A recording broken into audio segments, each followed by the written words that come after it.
Hello, everyone. Thank you for joining us. I am Chanda Z, and I am the Programs Director for NCECA, and we're very happy to have you all joining us with our first live event for our fall symposium, Cultivating Community. And I would like to introduce our co-lecturers, Brian Kohl and Nienke Hoogvliet. Brian is an assistant professor of art at Riverside City College and serves on NCECA's Green Task Force. He was the communications director for NCECA from 2009 to 2013. The imagery and inspiration for his ceramic objects and installations evolved from experiencing the impact of water issues apparent to him as an artist guiding whitewater rafting trips. I would also like to welcome Nienke Hoogvliet. Nienke is joining us from the Netherlands, where she is a part of Studio Nienke Hoogvliet, design studio for material research, experimental and conceptual design. They see design as a tool to shape new perspectives to contribute to a more holistic world, and they have projects that have been exhibited worldwide in institutions such as Cooper Hewitt Design Museum and Victoria and Albert Museum. And we are going to get started with Nienke first. Welcome and thank you. Thank you. Thank you so much. Thanks, Chanda. One of the main objectives of the studio is to shape holistic perspectives. In 2015, the online magazine Trendlands called me an artivist, a combination of the word artist and activist. And I always like to introduce myself with that sort of, new word. At least I didn't know it yet. They described it as art is a space to explore new solutions while maintaining tradition and sustainability. And I think it's a perfect way how to capture what I'm doing. So during this presentation, I'm going to talk about the projects I did related to water. But I think it's also important to have this idea of changing perspectives and this also activism as a sort of background to understand the projects maybe better. I live in The Hague. It's a city near the beach in the Netherlands. And this is me and my sister while we were young. I'm the one on the left. Or maybe for you it's on the right, I don't know, in the one in the bathing suit. I always loved the beach already. And especially growing up, my parents took me to the beach, especially when it was cold and sunny. And this is what our beach looks like then. It's really gray and it's all the colors are a bit the same. It's not I guess, as exotic as some of the American beaches can be. But here is where my fascination for the sea and water started. And that sort of came together in seaweed as a material. So there's a lot of seaweed, also seaweed waste around the world. And seaweed is actually a really interesting raw material because it grows really fast. It doesn't need fresh water.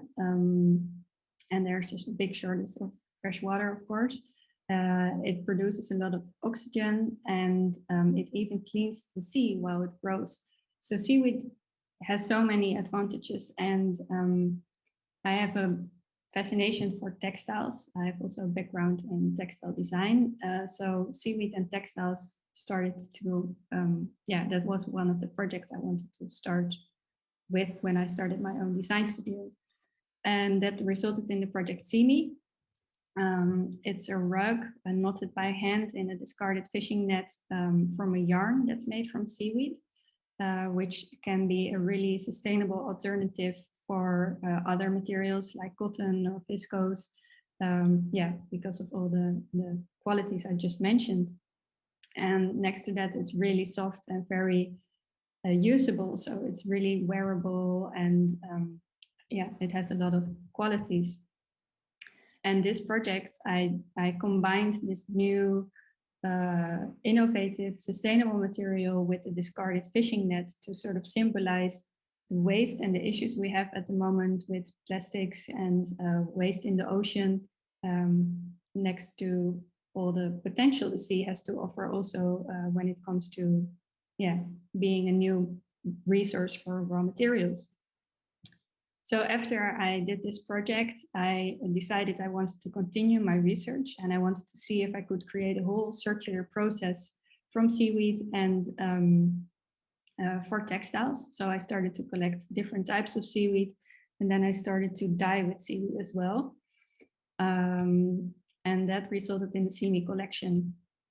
So what you can see here is the seating of this chair. It's made out of seaweed yarn. It's dyed on this picture. It's very light, but it's green. It's dyed with seaweed, and then the leftovers from that process are used to make a paint for the tabletop, so paint for wood. And the leftovers of that process are turned into sort of balls, a bit of a paper-like material to create. You could use it for other things. So this way you fully use the seaweed, you have no waste, and I think it can be a really interesting way of using seaweed in the future. Oh, here you can see the chair a little bit better. Table. And in fact, it had so much potential that I really wanted to share this with the world. So that's why I made a book. So here you see the colors a little bit better. I can maybe explain it. Here you see the seaweed, and this is one dye bath. So these are different types of textiles. This is cotton, silk, wool, and then a viscose with different mordants. So you can also see that the mordant really affects the color. And these are all seaweeds I found here in the Netherlands. But I wanted to share this research with people around the world. That's why I wrote a book about it, to encourage people maybe to research themselves as well. But I also thought it was really important to bring this technology to the industry. And that's why I've now founded, together with my business partner, Anne Boermans, the company Zephyr, which is really focused on creating seaweed dyes for textiles on an industrial scale. And at the moment, we are working together with different scientists and experts on this process. So then you have a little bit of a background information on where my love for water started. But then it took a bit of a different turn, because I started to work together with the Dutch water authorities. I'm not sure how the water system in America works, but this is what it looks like often in the Netherlands. They are working a lot on completely natural cleaning processes. So they use a lot of different bacteria and a lot of different steps to filter the water. And while they do that, they try to reclaim as many materials or create as many materials from this process as possible. And one of the materials that they created is Caumera. It's a new material, it didn't exist yet. And I have a video about it. Ik ben Nienke Hoogvliet en ik ben ontwerper. De waterschappen die werken samen als energie- en grondstoffenfabriek om te kijken welke grondstoffen en energie ze terug kunnen winnen uit afvalwater. En ze vragen mij nu dit jaar voor de derde keer om iets te maken met een van de materialen die zij terug kunnen winnen uit afvalwater. En dit jaar is dat Caumera. We zijn eerst gaan kijken op een waterzuivering zelf. Dus Caumera wordt gewonnen bij een proces dat heet Nereda. En dat is een andere manier van water zuiveren dan hoe dat vaak voorheen werd gedaan. Dus ik ben al vrij snel mijn onderzoek gaan toespitsen op hoe Caumera en textiel op elkaar reageren en wat je daar dan mee kan.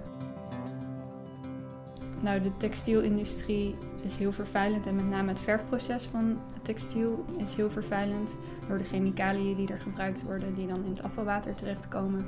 En juist door het afvalwater te gebruiken weer als verfstof hoop ik dat ik een duurzame bijdrage kan leveren aan de textielindustrie. Uiteindelijk ga ik een kimono maken, dus een Caumera kimono. En daar heb ik voor gekozen omdat een kimono, dat is een traditioneel Japans kledingstuk, waar eigenlijk heel erg veel waarde aan werd gegeven. Dus dat ging soms wel 3 generaties, werd dat aan elkaar doorgegeven. En dat staat natuurlijk in een heel schril contrast met die fast fashion waar we nu eigenlijk, wat er nu is.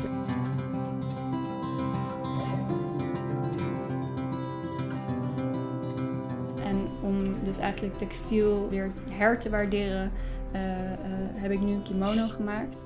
En daarvoor ben ik dus inderdaad ook gaan me verdiepen in die tradities van de kimono en de betekenissen daarachter en de geschiedenis. Dus.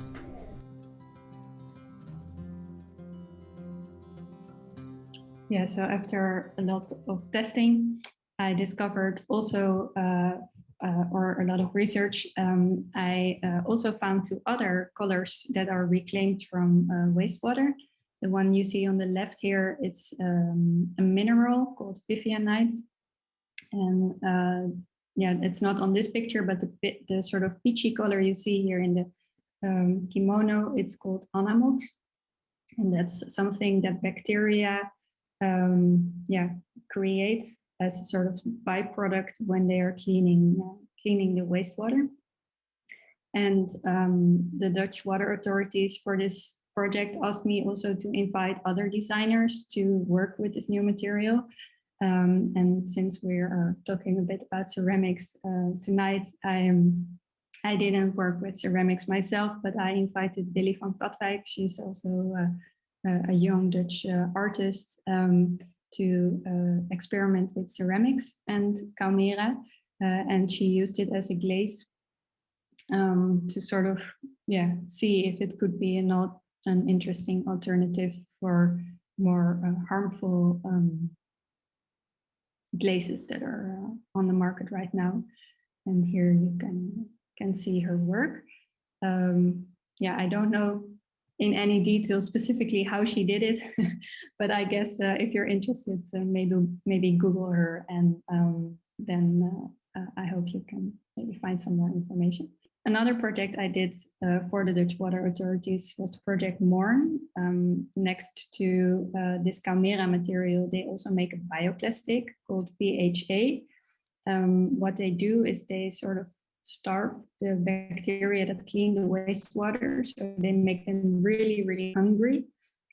And then they add them to the wastewater, so they start eating, and then they start to produce fatty acids. And here you can see a bacteria that is like sort of normal, but here they feed them so much that they become sort of obese. And these fatty acids are extracted, and then they are used to turn into a biodegradable plastic, or it's not really a plastic, it's just a sort of plastic. And I would like to share a movie about that. Dit is het project Morn, urnen gemaakt van bioplastic, PHA, wat door de waterschappen uit afvalwater gewonnen kan worden en wat helemaal uit zichzelf kan afbreken in de natuur. En wij hebben daar 3 urnen van gemaakt. Normaal gesproken zijn we geïnteresseerd in het zuiveren van afvalwater en verder niets. Maar in afvalwater zitten waardevolle componenten en daarom is het interessant om die componenten terug te winnen. Dat doen we onder andere door de bacteriën die het water schoonmaken ook een stof laten maken die vergelijkbaar is met plastic, een bioplastic. Een mooie grondstof met een circulaire gedachte. Ik ben Nienke van ontwerpstudio Nienke Hoogvliet en we zijn nu in Eindhoven op de Dutch Design Week. Ik hoop dat mensen begrijpen dat PHA een bijzonder materiaal is en ook dat er een nieuwe kijk ontstaat op afvalwater en dat dat dus niet afval is, maar juist ook een bron van nieuwe grondstoffen. En ook dat er zo ook op die manier naar as gekeken kan worden en crematieas. En dat mensen snappen dat we ook onszelf weer op een goede manier kunnen teruggeven aan de natuur. Om met een designer als Nienke samen te werken, maakt het voor ons makkelijker om tot nieuwe ideeën te komen. En dat hebben we juist heel hard nodig bij een nieuw product. Yeah, so it's some problem in the Netherlands is that when people are buried or ashes are scattered in special areas, the soil and groundwater gets polluted because of all the nutrients, but also the toxins that the ashes or the bodies contain. So what this combination of bioplastic and the ashes do, so it's basically, I mixed it, so it became a composite. And this way, when you put the urn back into the soil, it will slowly degrades, and that way also the soil can slowly absorb all the nutrients and toxins that are in the ashes, and this can prevent soil and groundwater pollution. So it's a more sustainable way of returning your ashes after your death. Yeah. And this was actually the first project. It's a Dutch saying, waterschatten. It's a sort of word joke to say water treasures. This was the first project I did together with the Dutch water authorities because they also reclaim toilet paper, which was at the beginning a bit difficult to work with because, yeah, you should not think you shouldn't think too much about where the material has been. But when they reclaim it from the wastewater, they clean it and they make it completely clean again. And then you have this perfect paper pulp to work with again. And here you actually see part of the light that I created, but I wanted to show the material, what it looks like when it comes from the sewage treatment process. Here you can see the whole collection. So I wanted to show that even materials that disgusting or dirty as toilet paper, used toilet paper, could become something beautiful again and could be something we could actually want in our living spaces. So the tabletop is made from the toilet paper and the bowls and the lights as well. It's not really usable yet because it's paper, so the bowls, you could use them for, I don't know, crisps or cookies or something, but not for soup. But they are also working on developing a bioplastic from this paper pulp. So who knows, in the future it might be waterproof as well. So yeah, I think you saw some different projects with maybe new perspectives. I hope so. And I want to thank you for your attention. And I look forward to answering your questions later. Then I guess I give the word to Brian. All right. Well, thank you. Thank you for that. One thing. So I'm going to start out my talk a little bit, just going over a little bit of my work, and then I kind of formulated this talk to go along with the title that we came up with for this lecture and the symposium. And so I'm first going to talk about my ceramic work and kind of how I got to where I am with that work, and then I'm going to be talking about water and its importance to me. Much like Nienke, I share a very big love for water in a different way than you do. So it's nice to have the different perspectives. And then I'm going to go into community impact and talk about that community impact.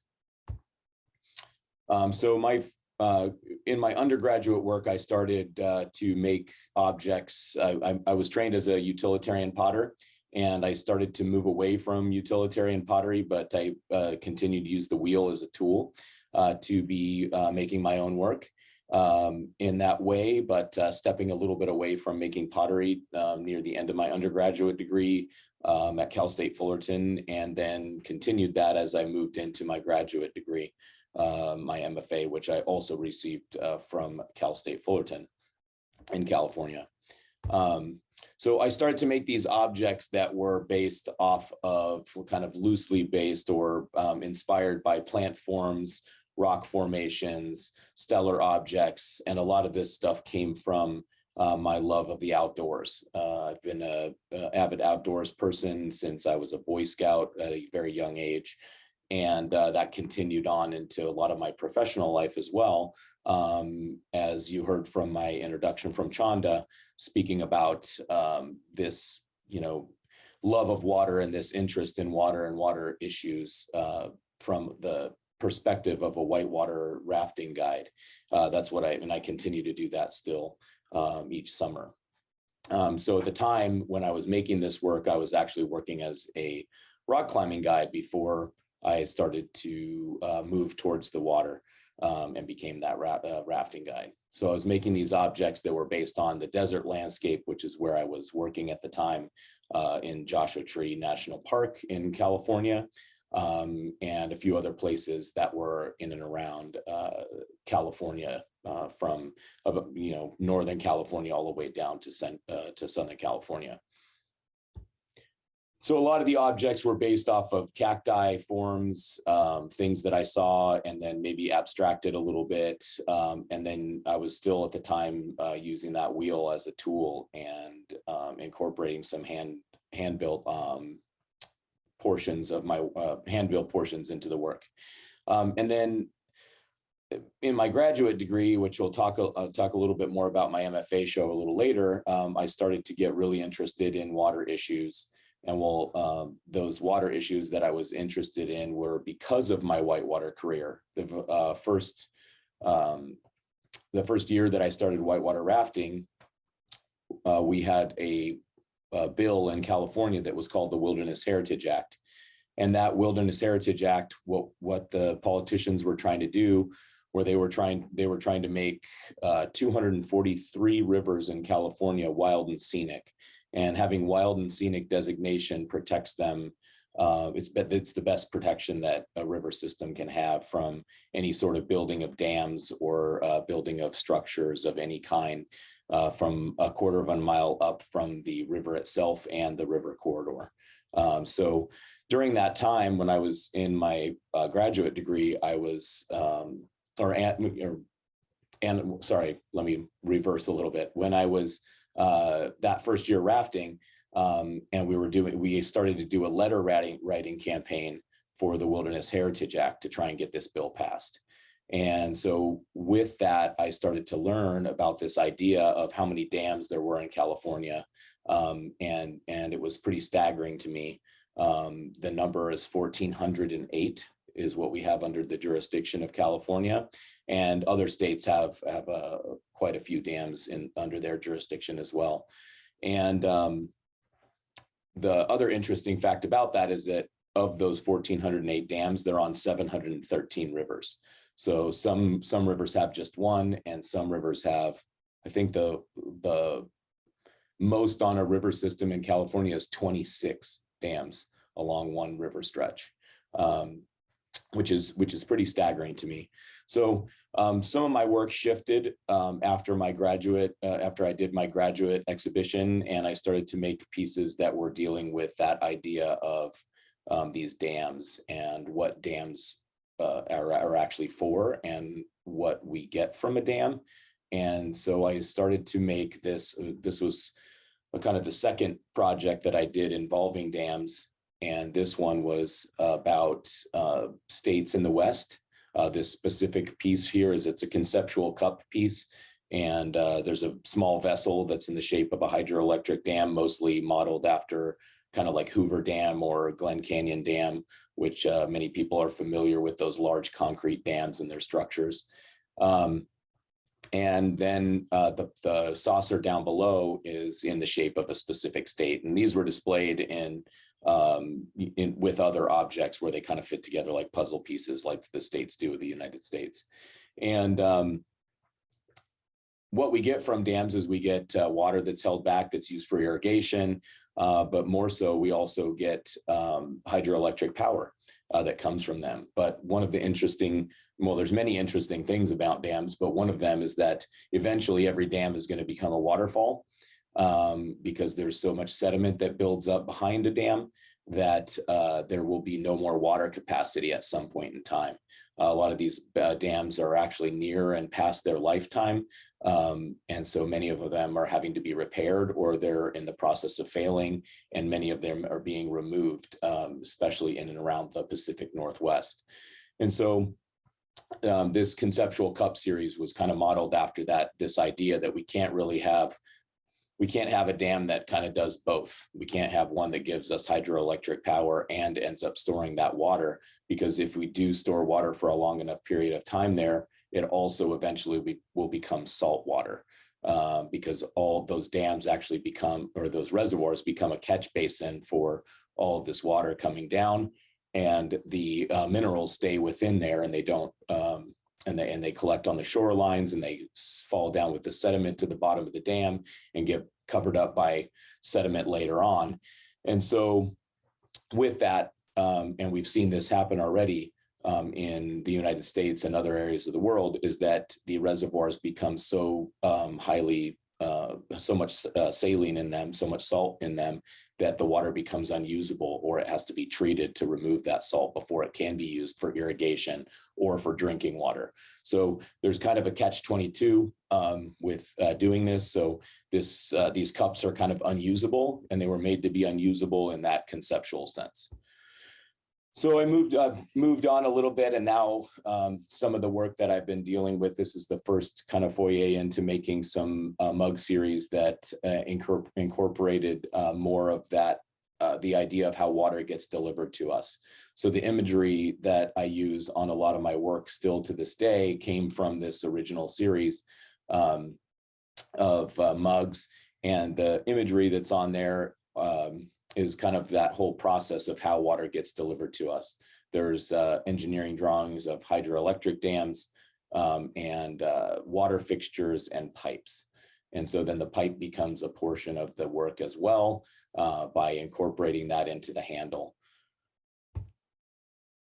And then I've further refined that process by traveling to doing a residency in Jingdezhen, China, and learning a little bit more about the decal process, and getting a little bit more sophisticated within the type of decal that I'm using, and get going for a more layered appearance with the work by having some sort of a background, and then having these engineering drawings that are juxtaposed against natural landscapes. And because I was in China at the time, I was using a lot of Chinese landscape transfer, like underglaze transfers of cobalt. And then this idea of pipe, I mean, the pipe to me, even though I'm not a huge fan of reservoirs and dams and the way that we store water still to this day, I think that we can use technology a little bit better. But again, I'm just not an engineer, so I don't know exactly how we can do that. But to me, there's a beauty in all of this conduit and pipes, and the way in which water is delivered to us. And then there's this idea of electricity, and like I explained in the conceptual cup series, that there's this tie-in with water and electricity with dams. And so I started to make some work that incorporated this idea of electricity and pipes and things being moved from place to place. And some of this work is still kind of in process, and trying to figure out display and how I can incorporate a few other elements into it. But this work as well was made in Jingdezhen in China, where I was able to get a number of molds made to kind of speed up my production process within making these objects. And I started slip casting quite a bit more. So that is a little bit about my ceramic work. And now I'm going to get a little bit into my passion for water and where that comes from. I've already touched on it a bit with my whitewater rafting. And I'll go back a little bit further in time to high school. In high school, I was, not working anywhere other than part-time jobs here and there, but I was traveling around quite a bit, and I was rock climbing a lot. And a couple of people that I knew were taking a whitewater rafting trip. And so when I was, I think, a sophomore in high school, my second year in high school, I ended up going on a whitewater rafting trip. And it was really at that point in time that I kind of fell in love with rivers and started to have a passion for rivers and water systems. But that didn't come to fruition until, a lot of that didn't come to fruition until after I graduated high school. So I'd been out of high school for a few years, and had taken a couple of whitewater rafting trips when I was younger. And I remember saying to myself at one point, like, oh man, I would really love to be a whitewater rafting guide. It seems like it would be a really cool lifestyle to live along the side of a river and get to sleep there every night and take people down and really experience those rivers in a much more unique way. And when I graduated from high school, I started working as a rock climbing guide. And through that rock climbing, I ended up taking another whitewater rafting trip.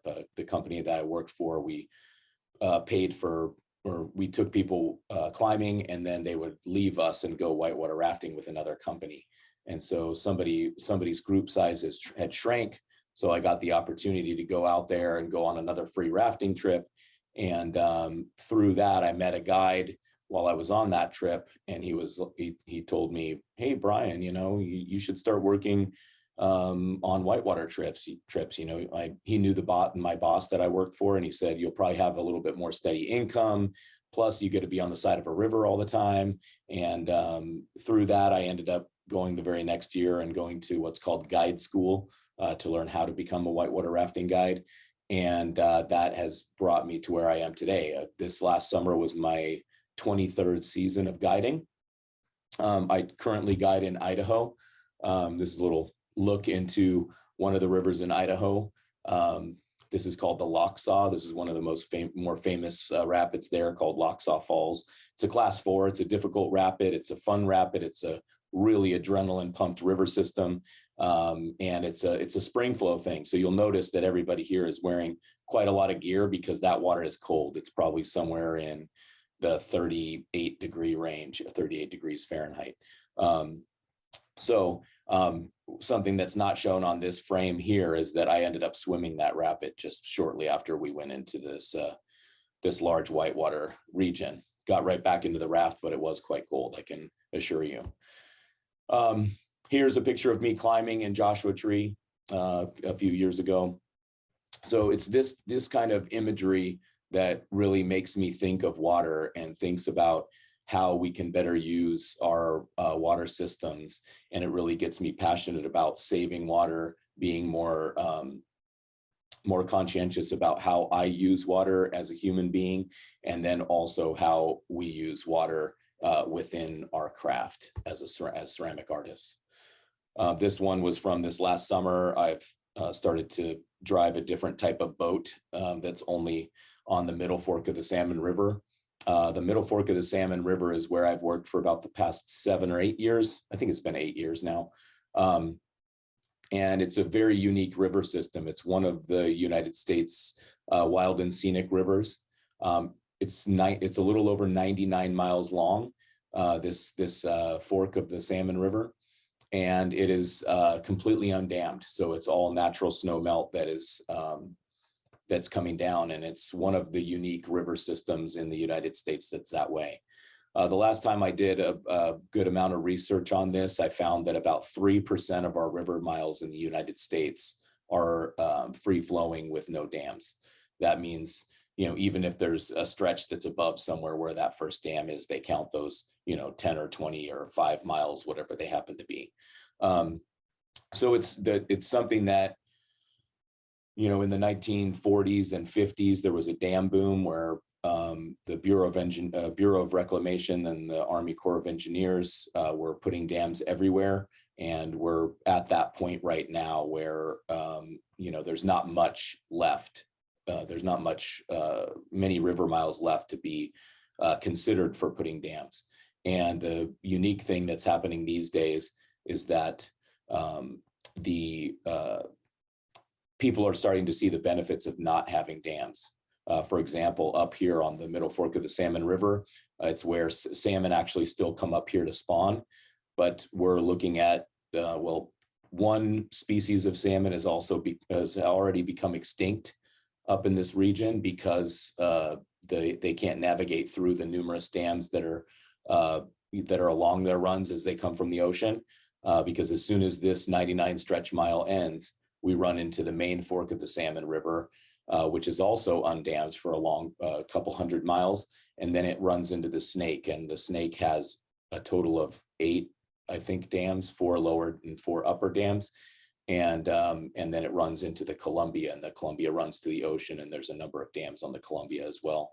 So any fish that still come up here, it's an 800-mile journey for them. It's the longest run for any anadromous type of fish. And anadromous means that it's a fish that travels from the fresh water, goes and spends a good amount of its life in salt water, and then returns to the fresh water for spawning. So that's kind of where my love for water comes from. And I still plan on continuing guiding until my body can no longer handle it. Or maybe until my girlfriend can't handle it any longer, maybe, I don't know. But it's something that I massively look forward to, spending my time out there and sharing the resource with the guests that we take downstream.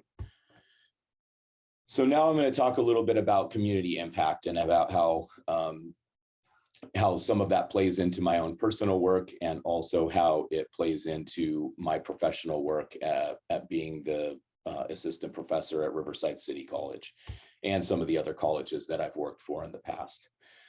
This is an image here of my master's thesis show. This was a visual representation that I decided to do of the number of dams that we have in California. So I slip casted each one of these small, it's the same shape of that gold cup, essentially, that was shown earlier, but these have a top on them, so it's not a vessel.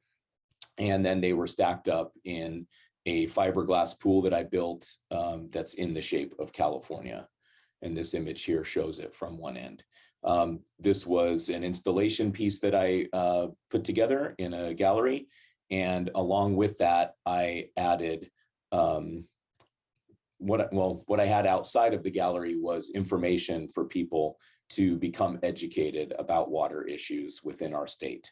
And so because this was closely tied and was happening in California and closely tied to California, I had information from a number of different river advocacy organizations. The Friends of the River is a big United States organization. I had some California specific ones like the Tuolumne River Trust and the Hydropower Reform Coalition, which is all about repurposing dams or removing dams and finding alternative ways of making power within those regions so that dams can be removed and the natural fish and the habitats can be restored.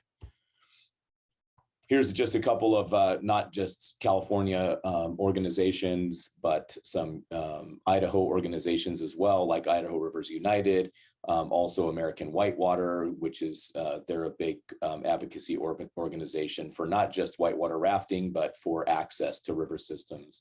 And a number of, even the company that I work for, Row Adventures, they're very big on advocacy within the state, and they don't require us guides to become a part of anything, but they do heavily, they would like for us to be a part of at least one organization, but I've been supporting Idaho Rivers United for a number of years now. And I also support a guide organization that's connected to Idaho called the Red Side Foundation. So I think it's really important for people, if they become passionate about specific things, that they kind of really look into these organizations that are out there that are nonprofits, or and try and figure out what it is that they're doing and start to really become part of these letter writing campaigns like I did as a young guide. I've been a part of a number of them. And to go back to that letter writing campaign thing, that apparently that 243 rivers, wild and scenic, was a little bit too much for people to take in the state of California. And so that original plan did not pass, or that original bill did not pass, but they've broken it up over the last like 15 or more years. And they've started to add more and more river systems into the wild and scenic rivers kind of portfolio, if you will. So a lot of good stuff is happening within the river communities in and around the United States. I want to thank the NCECA Green Task Force for asking me to do this, and also just want to mention that that's another place where I thoroughly enjoy being a part of. I've been a part of the Green Task Force since Robert Harrison, who I believe is still on, since he started it under his presidency with NCECA. it's something that I'm very passionate about, is sharing some of this stuff with our membership of NCECA. And now that we have a few more of these ways of getting information out there, I feel like we've been able to reach a much larger audience.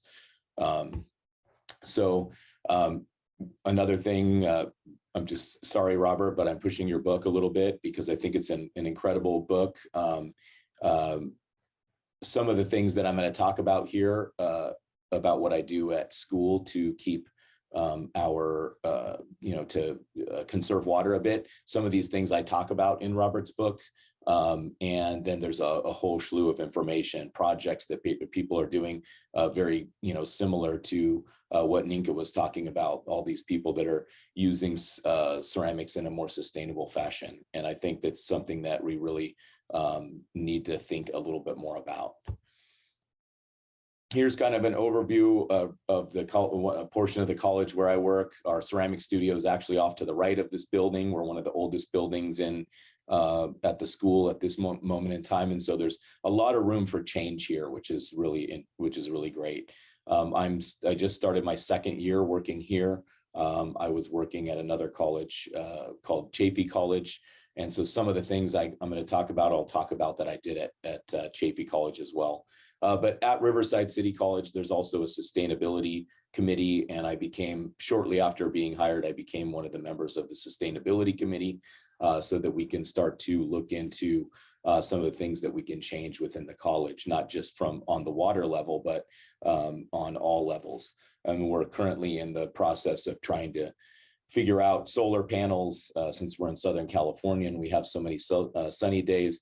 But there's an awful lot of work to be done here. For example, we're out of state compliance for having even recycle bins the way that we're supposed to here in California. So that's the sustainability committee just started a year and a half ago.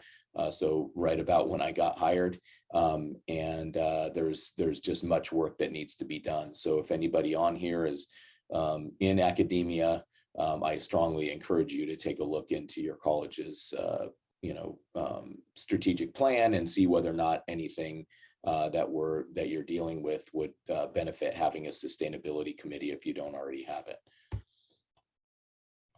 Let's talk about simple stuff. I'm not a big fan of paper waste. I never have been.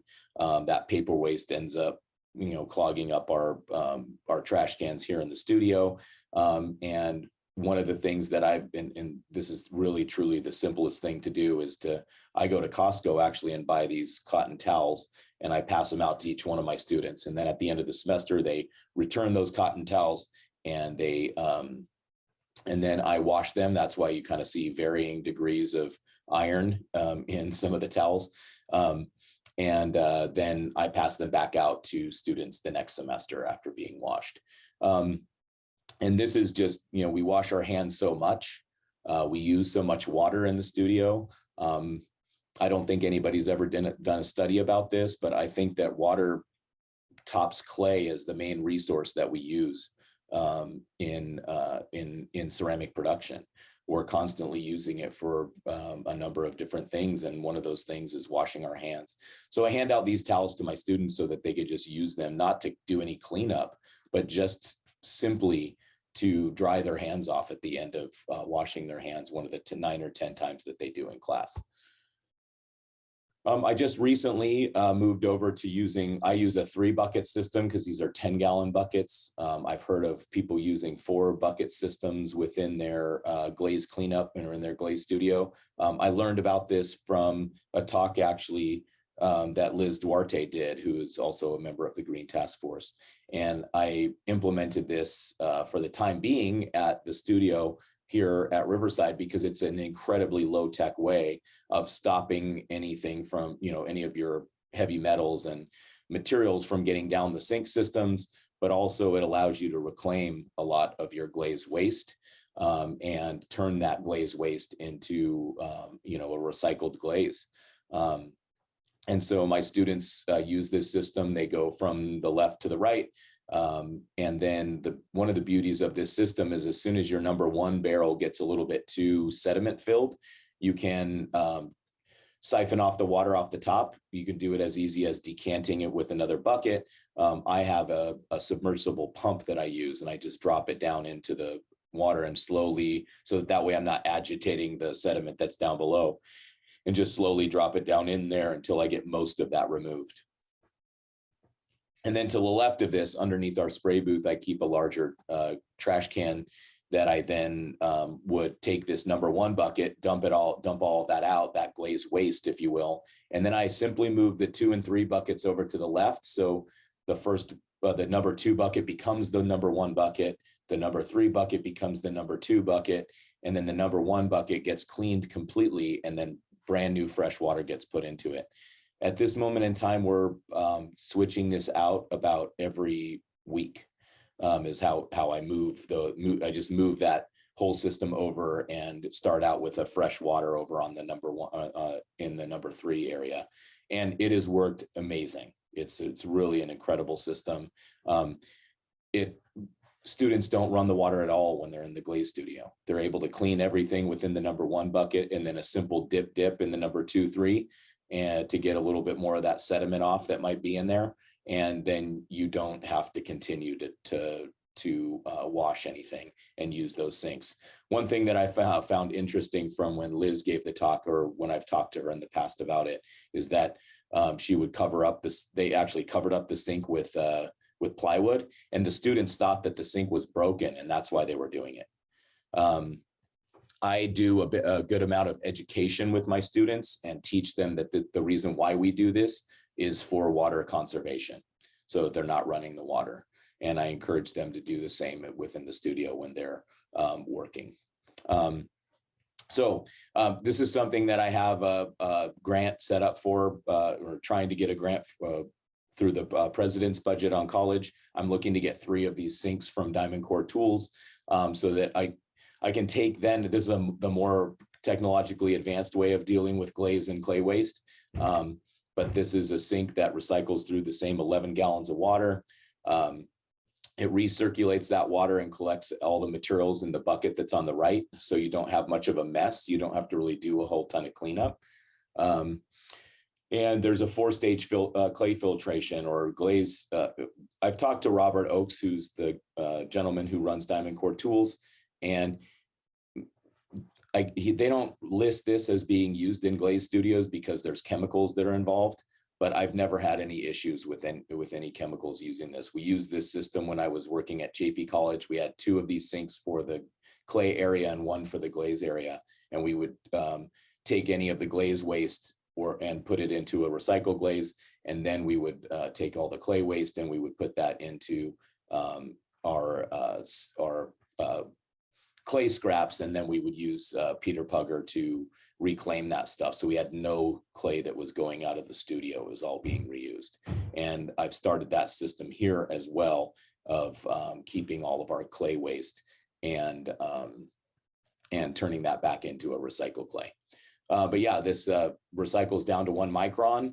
It still comes out as cloudy water once it's been used a little bit of time, but that cloudy water can easily be used for sinks. And then it gives people that feeling of that they have the water running, even though it's a small pump that's running instead. This just plugs directly into the wall. It's self-contained. You don't need to hook it up in any plumbing. So people can even have these systems in their garages, or if they don't have any, piped in water to a studio system. The way that I originally learned about them is that we moved our studio at Chafee to a swing space while we were having a remodel done, and we didn't have any water in there. And so we were able to get 3 of these, and it really helped out the studio in that sense. There's reusable string filters and bag filters. In the 15 years I was at Chafee, we probably had these sinks for about 10 years. I think I changed out 2 of the filters ever. Other than that, they all just got washed in between. Just with a simple hose. And then as soon as you turn this sink on, the pump comes on automatically. So the pump is only being operated when you're operating the system. And it's made in the USA. But yeah, they're here just in Encinitas, California, if I remember right. So they're actually really local to where I am. So if anybody's on the West Coast, it's not as much in terms of shipping. So and Robert is a great guy. He's a great guy to talk to, and it's a great company. So yeah, That is the Diamond Core Tools sink. And this is just made this. I have a glaze kiln that's because we have only been in person for the last 2 semesters. And so finally I've gotten enough glaze waste to put together a recycle glaze. And I came up with a little bit more creative term. I'm calling it sustainability surprise. So I'm looking forward to seeing what this glaze looks like as it comes out. You're doing all these water saving measures, and I hope to continue and keep making changes out here and documenting all the stuff that we do so that we could share it through the Green Task Force and through NCECA and beyond. So thank you guys for listening. I really appreciate it. And thank you, NCECA, for allowing us to put together this talk for Clay Week. Thank you for joining us for the live Q&A. And we welcome you all to go ahead and turn your cameras on. And hi, Che, good to see you all. It's a small group today, but we're really excited to see you all here. And this, as well as this Q&A, will be recorded and they'll be available on that Cultivating Community Symposium platform. And there's one more person, sorry. Cultivating Community platform for the rest of the year. And this symposium is free to all. So I would encourage you to let folks know that that's going to be available, because I think there was some really wonderful information shared by both Brian and Nienke. And we just have one question so far from the chat. And actually, Nienke, this was for you, and I'm going to repaste it here. But Wendy had asked about the water authorities in Freeland, but the follow-up to her question that maybe you want to answer live is, what is the most urgent current need and research focus of the water authorities? Yes, so the system in the Netherlands is that every province, I guess, has its own water authorities. You can actually also vote for the members of the who run the water authorities. So it's a sort of political thing.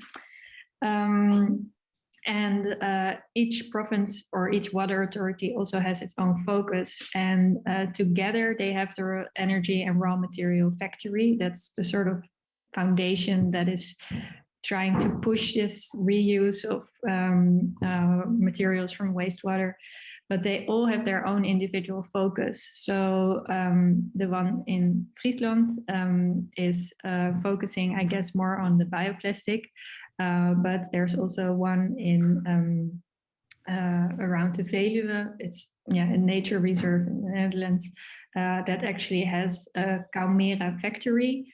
And other authorities are more working on reusing or reclaiming, creating, I guess, energy. So it's a bit spread. So I cannot really say there's one joint focus. That's also why I'm not sure what is their biggest need. I think they are funded quite well. So I guess money is not really an issue. I think maybe the rules, like the laws, are a bit difficult for them sometimes, because the materials that they are creating, they all have the label waste, which makes it not, sometimes means it's not allowed to use them for certain applications. And when you're developing a new material, that can be, not really helpful to not be able to bring them to the market where they want to apply it or start selling it, because it doesn't get the lawful sticker on it. I don't know how to say that. I do want to say, because you mentioned, Nienke, in your talk, or you said, I don't know what the water treatment facilities look like in the United States. I can assure you that they're not as pretty as that one that you showed. No, they're not. But yeah, I mean, I like I'm super interested. I knew a little bit about what you were going to be talking about, but I'm very interested in this whole concept of getting, basically the reclaim, the reclaiming of materials. I live in Southern California. I actually live in Orange County. I teach in Riverside County, which is quite a ways away, but we're one of the few counties in California that we have a toilet to tap system. So all of our black water gets turned back into drinking water and gets pumped back in. And I mean, there's other places that have had this happen. And I'm wondering whether or not you have had, or the water authorities in the Netherlands have had any pushback from people about the products being made from what they're being made from. Because recently in San Diego County in California, and they had it on the like as a ballot measure for people to vote whether or not they wanted to switch their system to this toilet to tap. And the fact that we say that toilet to tap, meaning like, oh, we're going to drink toilet water, it turns people off wildly, and then they don't want to do it. So instead, if they would call it something different, then maybe it might help. Have you had any issues with or have heard of any issues of people wanting to use products to eat out of, made out of, reclaimed toilet paper, for example? Yeah, I think this was one of the most interesting results of all these projects, that people, or at least the water authorities, expected people to be scared or to be, I don't know, disgusted or not wanting to use it. But actually, when we showed it, also the bowls, it was the first time we ever showed something made out of the sewage wastewater. People were like, oh, can I eat from it? Can I buy them? They were completely trusting this this whole system, which, yeah, it's also surprised me a little bit, to be honest, but it was great to see. And I guess maybe it's also, there's a lot of faith in the authorities here that they are that they have good rules and regulations, and if they say something is clean, it's really clean, and yeah, you can rely on it. But yeah, I almost didn't get any negative responses, so maybe the Dutch are very open-minded, I don't know. But yeah, so far so good, I guess. Awesome.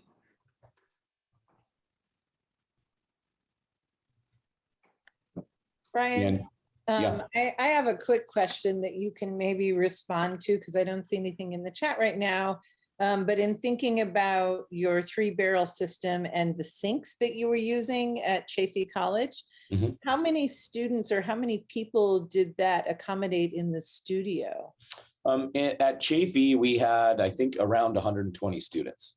And with those, with the Diamond Core Tool sinks, let's see, we had 2 for the glaze studio, 1 for the glaze studio, 2 for the clay area. And I would say we probably clean them every 2 weeks. So you do have to, you're doing a little bit more than just, pulling out, you're like pulling out the sediment trap filter, which is that right bucket that was in the photo. So you pull that out, decant a little bit of water off of it, or just put it directly into your clay slop barrel or your glazed waste barrel and then decant it later. And then I would clean the whole system basically, because it can start to smell. There are, and I can't remember it off the top of my head, I would have to ask Robert Oakes again. There's a more environmentally friendly product that helps to cut down on the smell and the growth of bacteria within the system, because that will happen. Just like if you have standpipes in your sinks or in your clay buckets and you start mixing them around and then all of a sudden starts to smell like sewage waste, the same thing will happen in those the Diamond Core Tool sinks. And you can, when I first started to do it, we would put like basically a cap full of bleach into the system. But then some students have an aversion, or it smells a little bit like a swimming pool when you do that. And you can use test strips Test strips are an option to find out whether or not you have the right amount of bleach in the system, so that you're not over bleaching. Because most of the time, if you can smell bleach, that probably means that you have too much of it in there. It takes a very small amount, for 11 gallons of water. That's not really that much. It's probably you could get away with using an eyedropper and maybe putting about 10 drops of water in there. And then quite honestly, it could be like when I was working on the Grand Canyon guiding, we actually put 5 drops of bleach into every 5-gallon container that we had for drinking, because we were trying to combat norovirus, a virus that's pretty prevalent down there. And so you can drink water that has bleach in it. So it is, I guess, quote unquote, safe. Right. Pete, you have your hand raised. Yeah, I love the 3 bucket system. I think that's really great. Long ago, when I had my own studio, that's basically what I used for myself. But I was just going to add to that, since and during glaze workshops, I've done a lot of work with scrap glazes. And one little tip I could give you is that if you separate scrap glazes or washing into 3 categories, matte glazes, glossy glazes, and Shino glazes, then you'll always get a good glaze out of the scrap. Because otherwise, sometimes you get things that run off the pots or bubble up or do all kinds of things. And the other thing that's fascinating with that, to me at least, is that temperature is irrelevant. You can put all of the shiny glazes together, whether it's low fire, medium fire, high fire. You can put all the matte glazes together. You can put any Shino glaze together. And in each case, they'll work.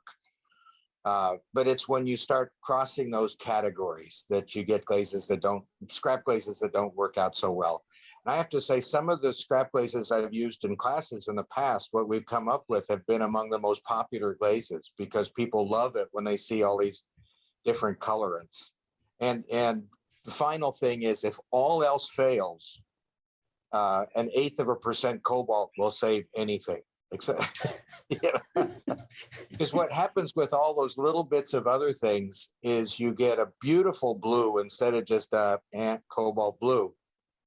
I had a glaze once that the students named Jedi Blue because there would be no Return of the Jedi. When it was gone, it was gone. But they loved it, and I fired entire kiln loads of nothing but Jedi Blue.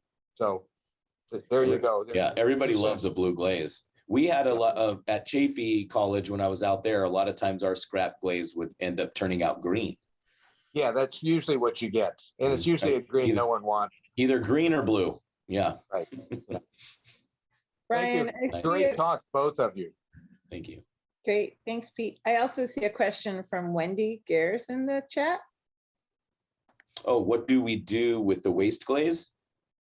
Well, right now we're just like it just got turned into that bucket of sustainability surprise. I've got a couple pieces that are in a kiln that I just fired that I'm going to be testing. And so that waste glaze is going to become part of this, the glaze studio for students to use.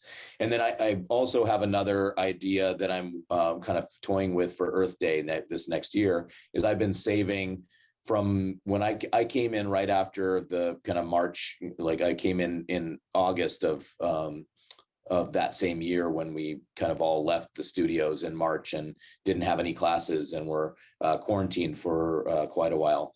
And so when I came back in, there was, not that this is really abnormal, but there were a lot of pre-bisque fired pieces that were in the studio. And I went through and I saved, and I've been doing this every semester thus far, is saving all the like decent pieces that are around.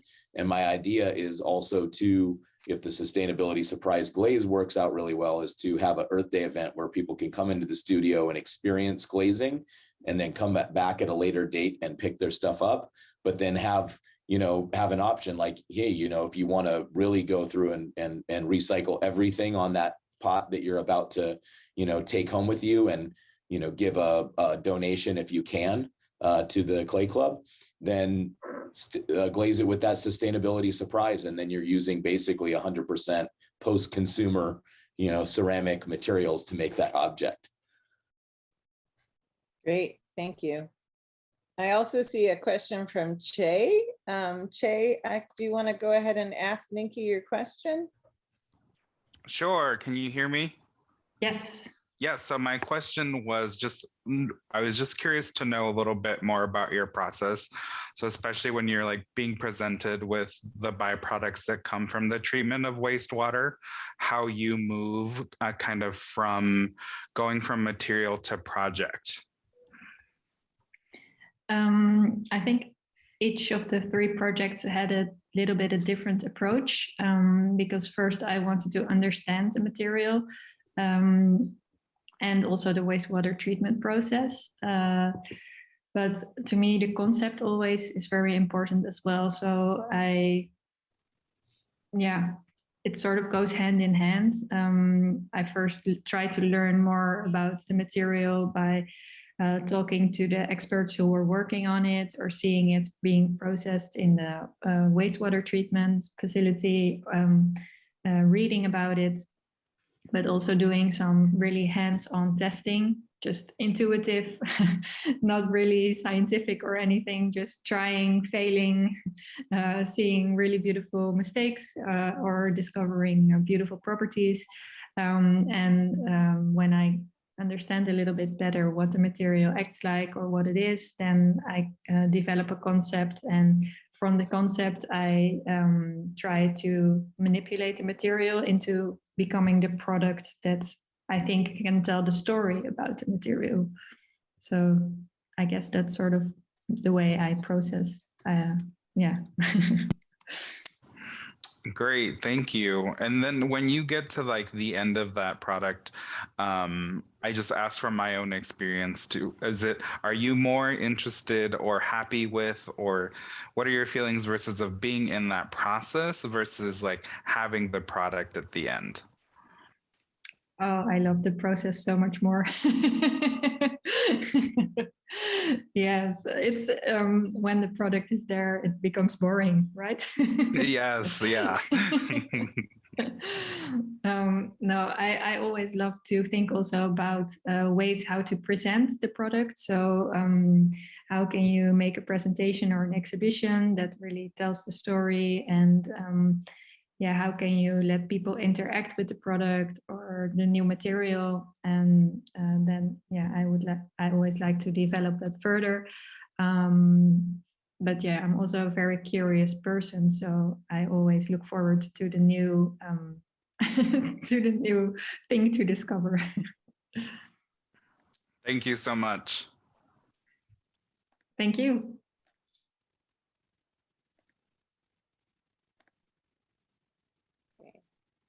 I have a question for Brian too, if no one else has a question.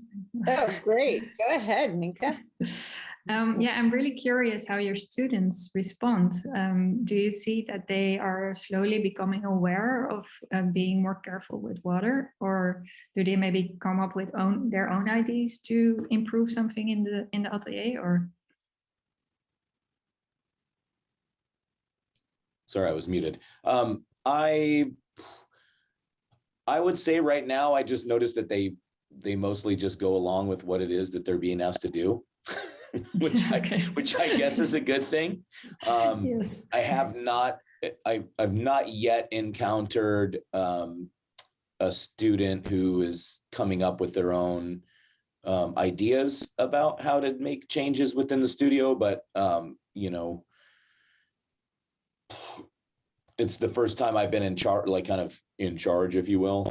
So maybe further students down the line might, have that interest. And I think that what's interesting too is that our sustainability committee, we're very committed to putting into our student learning objectives something dealing with sustainability, not just within the sciences, but within other aspects of the college. And so we're right now we're working with we have this system or not system, this like kind of I don't even know what you would call it. It's a series, I guess, of talks that we do at the beginning of our semester and in the middle of our semester, where we're inviting people from other areas of the college to come and become what we call a sustainability champion.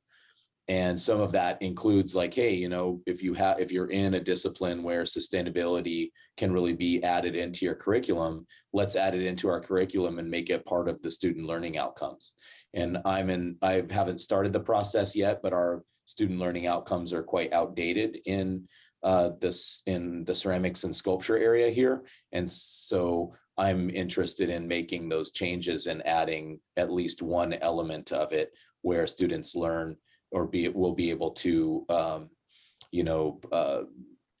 understand essentially what, what products are sustainable versus not sustainable within our craft. I don't know exactly how I'm going to write it yet, but at some point in time, I'm going to be looking into making those changes. Thank you. Thank you. Yeah, great. Man, I hope a student at some point says, hey, let's do this, but sometimes it's unfortunate. I know that at Chaffey College, now that I'm gone from there, I was an adjunct instructor, but I was always also the faculty tech. A new tech has come in, and the full-time instructor that's there is not as committed to sustainability as I am. And so they've basically done away with most of the systems that I took to the college. They've actually sent those sinks out to surplus. So they're not even there at the college any longer, because I think it was considered too much work. Okay, they have a that's couple of water saving measures, but it's not the same commitment that it had been, unfortunately. Wow. That's really sad. I see that Wendy has her hand up, and then Jana. So I'm going to ask Wendy to go ahead. Hi, Brian, and hi, Nienke. Thanks so much. Can you hear me? Yes. Yeah. Oh, yeah. Brian, I've just actually come back in from the United Kingdom. Nienke, I'm in the Netherlands. And in the UK, energy companies are folding, like in 2 or 3 days, 2 or 3 major energy suppliers have folded, gas suppliers primarily. And the potteries industry, which uses gas to fire, is in a really bad way. And talking about government bailouts and not government bailouts and crises. Is the gas supply shortages affecting the United States? And within the ceramics sector, how does one address that besides, the obvious answer is not firing? And are you encouraging students to make raw clay works and not fire, and really think very hard about taking maybe only 10% of what they make and firing it in light of this chronic resource shortage? For my students, I've started to, over the years, have require maybe fewer objects to be made in most of the way that the projects that I instruct. Like, I'm not trying to have people come in and just become production people. So some portions of those projects may include more about concept and understanding concept and applying that to the work, rather than just making an object to make an object for whatever reason. And I mean, I think I do still require my students to throw quite a bit once they move to the wheel, because you kind of can't, in my opinion, you can't really learn as easily if you only make 3 or 4 pots. You need to make a whole lot of pots to get that muscle memory down. But that's one thing that I've done. And coming here to Riverside City College, when I inherited the program, it's a Cone 10 program. We still have a lot of Cone 10 glazes that are commercial glazes in bags that need to be used. And so I haven't converted the studio yet, but I plan on converting the studio to Cone 5, Cone 6, so that we're not using as much fuel. To answer your question about the United States, I don't know of a shortage happening here. Our petrol prices have been around the same, in and around where I am, for quite a while. Like, they haven't really moved a lot since the summer, which a lot of times it goes up in the summer and then it kind of goes down at the end of the summer on occasion. I haven't seen that happen quite as much, but I don't know. I feel like there's maybe a little bit of a crackdown that's happening right now in the Pacific on the Pacific side of the United States, because there was just a pretty major oil spill that happened. The beach that I live right next to is closed right now because over 122,000 gallons of fuel was spilled into the ocean and has come to the shoreline. So it's not, like Deepwater Horizon level of ecological disaster, but it's a pretty terrible oil spill. And the way I understand it is that it was not from one of the platforms. It was an anchor that was dragged across one of the pipelines, and it was from a container ship that's sitting off the coast because we have a backlog of container ships waiting to get into the harbors. And so there's some crazy stuff going on in that realm, but I don't know of anything coming from the energy companies. Most of what I've heard of from the energy companies is dealing with them going under because of fires, because they've been responsible for a ton of fires in California. Interesting. Thank you. And I think I'd like to ask Jana if she wanted to pose her question. Sure, mine is a question, but it's also just sharing information of what I'm doing. I teach at Mass Art in Boston. I've been here for 45 years, so I have a long history, but I also drove the length of Africa when I was 21 in 1973, 74. So I've been on sort of a sustainability water campaign for a really long time. So just to share some things, I have had a course that I called Objects That Change Lives. I've been doing that since 2009, and I based a lot of it on a book. I'm going to put it in the chat. It's from the UN, because I've been working on lots of projects with them, Designing a World That Works for All. It's actually a free PDF. It was out quite a while ago. But it's nice to have your own copy. You'll be familiar with some of these because the chapters are sort of water, food, medicine, education. It had a goal of really attaining, because this is from about 2009 or 8, attaining certain goals by 2015. And there's actually a follow-up book of how they did this. So I've used that as a basis. And so a lot of our water and sustainability issues at Mass Art, I link in also to the initiatives for water purification. And we've done exhibitions, we've done fundraisers by us all making porcelain little raindrops and selling them and sending money off to some of the Potters for Peace and different free sourced information. So it's just, at one point I was going to actually do a panel at NCECA, and then I think we got caught up in all the craziness going on and we never really pursued it. But there's been, I can just share so much about what has worked. We have, on a college level, we have our administration actually giving students $1,000 to come up with a sustainability project. So we've been working on our administrators to encourage this, so it doesn't have to just come from a faculty-led project, and it can be a collaborative project, maybe a design student with a ceramic student, or however they want to do it. That's there. Our sustainability committee is one of our governance committees with the entire college, because I do think these ideas have to be planted outside of our own studio practices.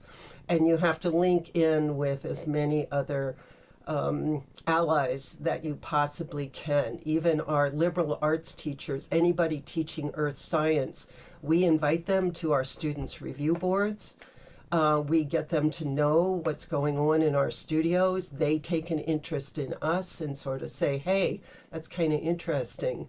So I'm just sharing, all this kind of history and practices that we're doing more than anything. But I like that book. It gives you some thoughts, because a lot of the solutions are things that are big companies, but we can downscale it and we see it, we know it by material.